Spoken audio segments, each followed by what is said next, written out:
I Believe, a brand new single by Joe McElderry which comes out in September and is taken from the same titled fourth studio album as well. And Joe will be performing at a free concert in Hyde Park on Tuesday as part of BT London Live. Go check it out. Now, coming up, as promised McElderry Massive, we do have an exclusive interview with Joe. Now let me just tell you a little backstory about this. See, for when I went to meet Joe, he had just performed at the Ivy, a showcase for journalists, some tracks from his brand new album. And for those in attendance, they all received a goodie bag. I wasn't at that particular event, but Joe did, however, present me with my own goodie bag, which contained the sample CD plus some delicious chocolates. But there was also one other surprise inside my goodie bag, a very tiny t-shirt from Top Man, which smelled of Hugo Boss aftershave. Absolutely puzzled, I tweeted Joe and I said, "Does this belong to you?" To which he replied, "It does."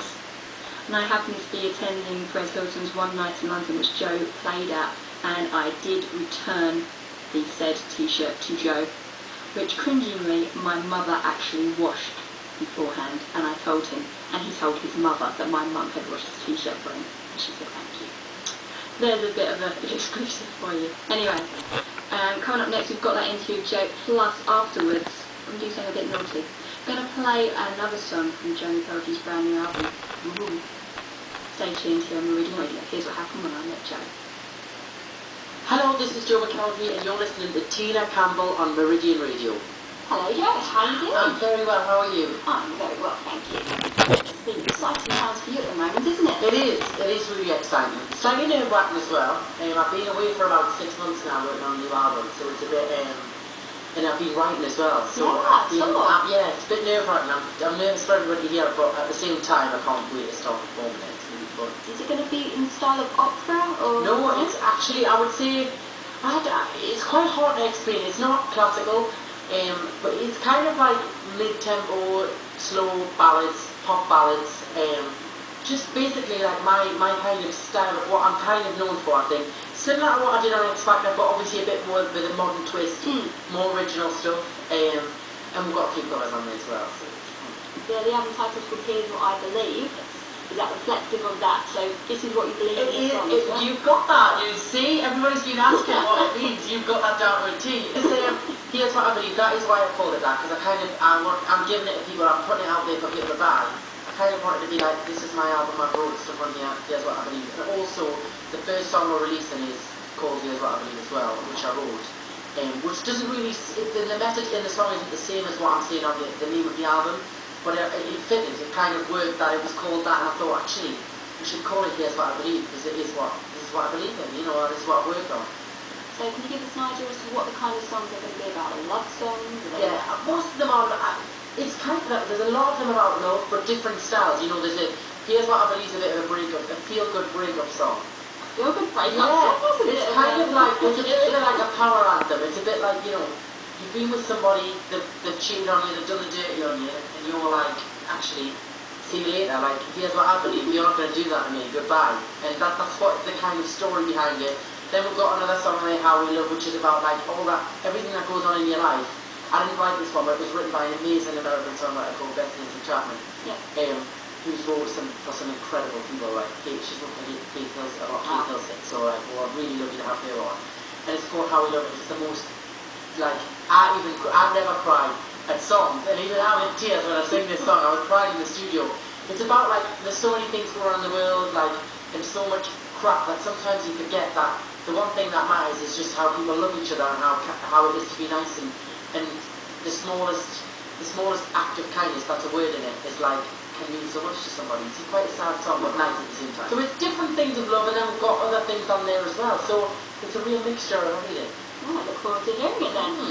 And that won't be too long. It's the 17th of September, right? 17th of September, yeah, and I think the track goes on the radio in the next couple of weeks, so... Are you playing on Meridian very soon? Yeah, hopefully. And you've got 2 shows to support it, haven't you? You've got one in Newcastle on the 18th, and one in London on the 20th of September. Yeah, they're kind of the first live performances for the song, probably, that anyone's going to see. I mean, you know, I'll be doing one-off stuff here on their TV, but I'm going to have my band together, and we're going to do the whole thing. Obviously I'll do some old stuff as well, like some of the old stuff off the past albums, but it's mainly to kind of showcase the new stuff. And you know, I wanted to kind of celebrate the launch of it, because I haven't done it. I've done PAs, I've done a few shows here and there, the odd kind of big events where they've been live shows, but nothing with the new stuff on, so I wanted to do something to celebrate it. Yeah, and you're going back home to Newcastle as well. I'm going to Newcastle, and also it's kind of one of the first, well actually I did World Festival Hall last year on my tour, but it's another, we're doing it, it's in James Church in Piccadilly, which is lovely. Yeah, so it's going to be a really cool set forward to do it. So you're looking forward to performing live then? I can't believe, like I'm dying to get on stage with the band and just sing my heart out with them. I can't wait. You've got quite a fan base going. They're always tweeting me, telling me what you're up to. The McElderry Massive, they're amazing. You know, I mean, when I parted with the Psycho, they made sure they kept everything going. You know, I was around doing shows and everything, but you know, they keep the momentum going for us. You know, it's incredible that they're like that. You know, and I'm thankful for them, because you know, without the support of a fan base, you can't release any music and you can't go out and tour and things. And sometimes I feel like they actually work for me. You know, they've got me back. I'm like, sure they would if you asked them. They have got my back. I'm like, this is incredible. You know, every time we log on Twitter and I read some of the tweets to the label and things, everybody's like, they're so incredible. And I'm giving them a shout out right now. Hello, McElderry Massive. I'm sure they'll be shouting out back when I hear this. Also, saw you tweeted about this, but Dappy name checked you. Come on, get your thoughts on this. I don't really have any thoughts on this, to be honest. I'm not really, but if somebody wants to write about me in a song in that way, they can go for it. Somebody told us today, I haven't even heard the song, but apparently it's been taken off YouTube and it's been banned everywhere. Like, name checking peers in the industry, that's okay, you know. I don't want to do that. I don't like putting anybody else down. We're all in the public eye. We're all judged. We're all criticised for certain things that we do.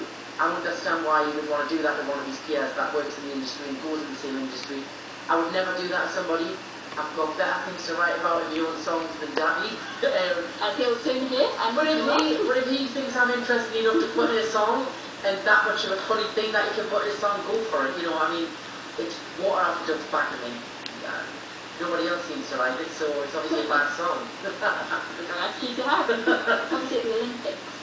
If I was to give you a medal or something, not necessarily sporting related, what would it be? Probably the biggest smile medal. I find that sometimes I get the end of the day, I'm like, I've never stopped smiling all day. I do smile. Sometimes I'm sad and I'm still bloody smiling, I don't understand why. Yeah, like I smile a lot, all the time. That's me motto. Love life and smile. I think, you know, you can stress about things and worry about things, but there's nothing but that a good smile can't. You know, you can change somebody's whole mood of the day if you just give them a nice smile. You know, and I sometimes walk around London and see people's faces and I think, God, like, just smile, turn the frown upside down. You actually look at people's faces in London and get shot at. Especially on the tube. A few years ago, I actually asked some of the people in the X Factor of your year what they liked most about you. God, knows what was it? They said you had a great sense of humour. I do. I am a bit of a joker. I'm very professional at work, and I remain a level of professional. But I do like cracking jokes, and I like making people smile and laugh. I just enjoy having fun. What's your best joke then? I'm horrendous at jokes. That is one thing I'm really bad at. But I can make people laugh. I can be stupid and make people laugh. I think it's something people would be quite surprised to learn, obviously, because since you've done all the opera music since.